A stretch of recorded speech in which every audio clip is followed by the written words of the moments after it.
So, Gary, maybe some nostalgia in owning those U.S. Treasuries because they were just such a an incredible performer for you.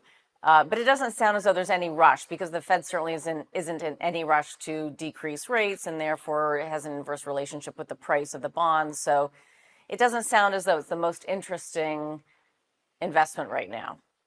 No. I don't think there are an awful lot of outstanding investments. I mean, in our portfolios, we have a very heavy dose of cash.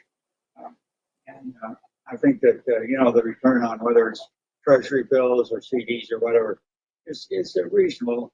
And Hmm. I'd rather just have dry powder right now. But I just don't see anything that's attractive. And anytime you invest in something, you are giving hostages to the future. Right. Gary, when you do look at areas to invest in, I'm curious. You did say you're short commodities. What is your view, though? It's a commodity, but oil or natural gas, and in particular, what did you think when we saw all the investment in AI and the energy demand that that takes to power those chips? Did you I'm think of hearing that as talking almost a, Canadian supposed to know something about oil. what's that? Uh, I say I'm talking to a Canadian and I'm supposed to know something about oil. Yes. uh, yeah, uh, oil is obviously tricky because it's so political. And right now you have the whole question of Russia and oil that is being shipped out of Russia uh, and sneaked out really around the embargoes and restrictions. And the Russians have this fleet of old tankers, ghost ships that basically smuggle oil up. Yeah, I think the one thing that just keep in mind though is that we went through a period there where there was tremendous zeal for green energy, wind and solar, thermal, anything else, and that's pretty well faded. I think now there's a realization that these things maybe they have their place, but they don't replace fossil fuel. They're just not economic, and Hmm. it's sort of like all the attempts to DEI. It was a wonderful idea, but it didn't work.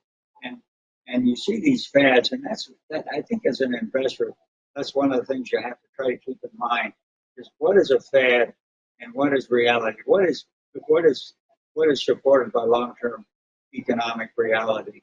And I think the Hmm. idea of non-fossil fuels, they're so heavily subsidized that they they just don't make sense. Maybe down the road, but that's a long way.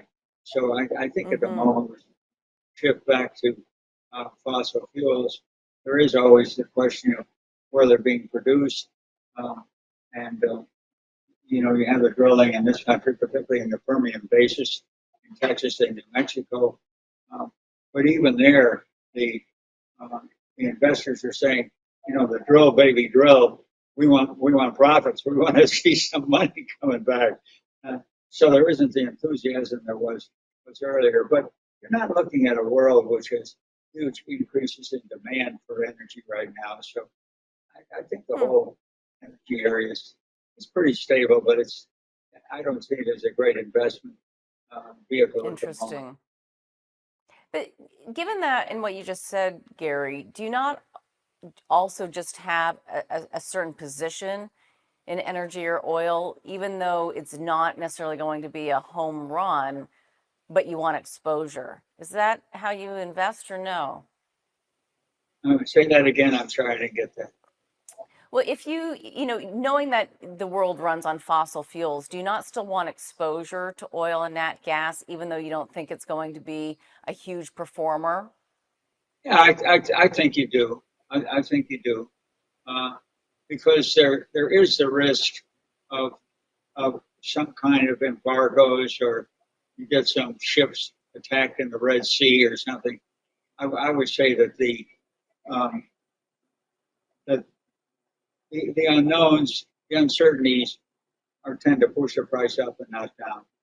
Um, Hmm. I don't think it's going to be. unless you can envision some big new oil discovery like the North Sea or another Permian Basin or something Alberta.